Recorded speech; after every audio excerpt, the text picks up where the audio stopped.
Honorable Speaker of Parliament, Honorable Members of Parliament, Her Excellency, the Vice President of the Republic of Ghana, Jane Nana Opoku-Agyeman, Her Ladyship, the Chief Justice, Your Excellency, Bola Ahmed Tinubu, President of the Federal Republic of Ghana, and special guest of honor for this occasion, Your Excellencies, Presidents, Heads of Government and Development Agencies, Your Excellency Nana Addo Dankwa Akufo-Addo, and former Presidents, Your Excellency Dr. Mahmoud Bawumia, distinguished invited guests, ladies and gentlemen, my brothers and sisters. I wish you a good morning, and we give thanks to the Almighty God on this occasion. Our Father who art in heaven, we thank you for giving us this day, a day that offers me, your humble servant, a unique opportunity to work to reset our dear country, Ghana. 32 years ago, on January 7th, Ghana made its first and most successful democratic transition, a reset, with the swearing in of the newly democratically elected President, Jerry John Rawlings, of blessed memory. Our nation was returned to a multi-party democracy with a new constitution that went into effect, and the Fourth Republic was officially established. I refer to it as a reset because on that day in 1993, we made our fourth attempt at establishing a democratic system of government with term limits based on free, fair, and transparent elections. The handover of power on January 7, 2001 between former President Jerry John Rawlings and at the time the newly elected President John Kufuor tested that reset, and our nation passed with flying colors. So today, with my induction as the new President of the Republic of Ghana, history is being made once again.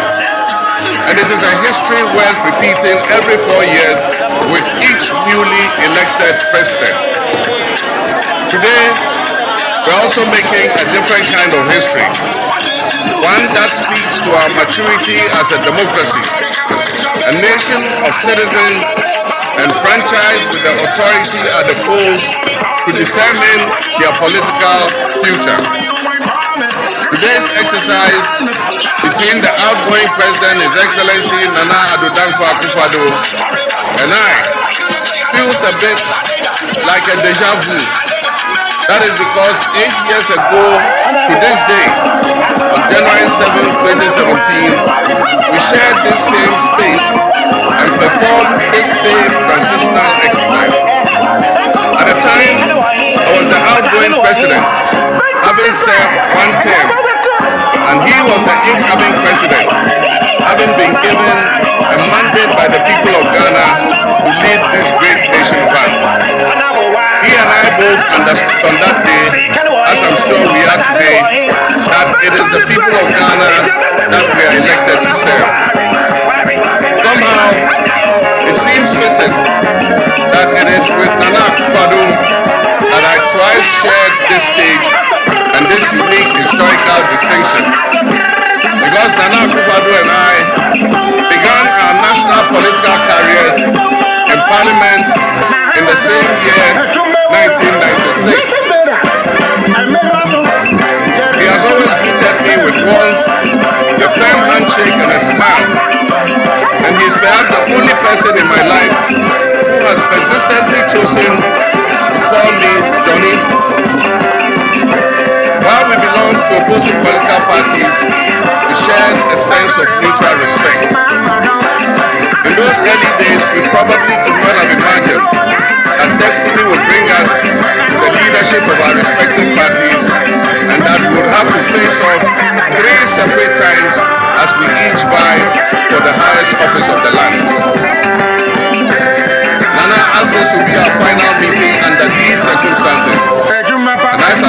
of the journey we have traveled together. Two much younger men who entered Parliament together with a full head of black hair, and you with the same bald head and round eyeglasses. I have to say that you have, without exception, been a worthy opponent. I extend my warmest wishes to His Excellency, the former Vice President, Dr. Alhaji Mahmoud Bawumia. It was a grueling campaign, and we gave it our all. Your sportsmanship in making an early concession eased tensions and contributed to the early conclusion of the electoral contest. I wish you all the best in your endeavors. My brothers and sisters, the world in which Ghana exists today, as I begin this presidency, is not the same world in which we have lived under other presidencies. There are tensions and conflicts that have not previously existed between nations. These tensions and conflicts place pressure on alliances to decide where we will support. There's a seismic shift happening within the system of global economic dominance. Whereas the G7 nations, United States, the United Kingdom, Canada, France, Germany, Italy, and Japan once provided the highest percentage of the world's GDP, over the last decade, that number has been steadily dropping. However, the combined total of the GDP of the BRIC nations, Brazil, Russia, India, China, South Africa, Iran, Egypt, Ethiopia, UAE, their GDP has been consistently increasing. In 2023, for instance, the G7's combined total of world GDP was 30%, but by 2029, that number is predicted to drop to 27%. In 2023, the BRICS percentage of world GDP was 37.3%. And so what does this mean to us in Ghana? What could it mean to our economy? Where do we fit in this geopolitical maelstrom? Technologies such as artificial intelligence has taken us to new heights, opening up the potential for national, financial, and personal security issues that we're not yet able to imagine. One example is the use of misinformation and algorithm manipulations on social media platforms to sway a particular group's sentiment towards or away from something. Now more than ever before, we need to strengthen our ties with our neighbors to ensure that we're working together to keep our sub-region safe. We stand in solidarity and work in alliance with all our neighbors in the sub-region.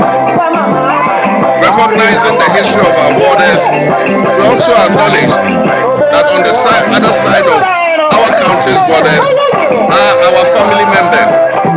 They may be Ivorians, they may be Togolese, they may be Burkinabes, they may be Nigerians or Malians, but they are also Akans, they are Kasinas, they are Gwans, they are Ewes, they are Nzemes, they are Hauses, they are Moshis and Gurmes. Because we are all part of one another, one big family. With the increase of the climate crisis, and as the waters grow warmer, melting, the Arctic ice and permafrost, there's a greater likelihood for viruses that have been frozen and thought to be extinct for decades, perhaps even centuries, to begin to spread and create another global pandemic. The changing climate conditions, increased population density granted by discernment of rise. But there is hope on the horizon. Today should mark the beginning of a new opportunity. An opportunity for us to make a difference in our governance and our economic management. We shall reset our dear nation, Ghana.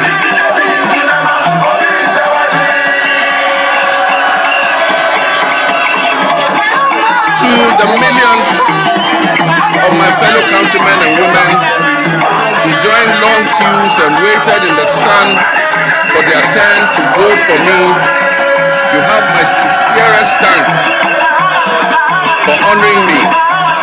My firm, immutable assurance is that your vote will matter in the work that I'll do to make a difference in the destiny of this dear nation of ours.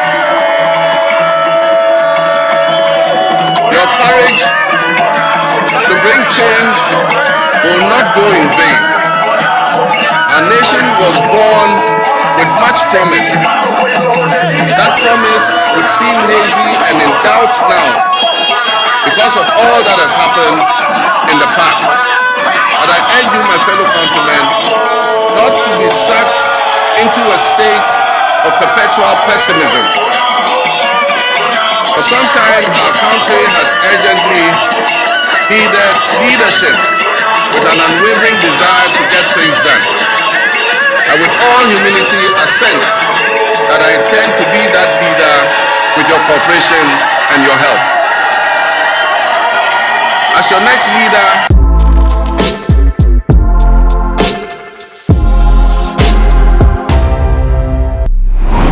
please subscribe to Morris TVGA.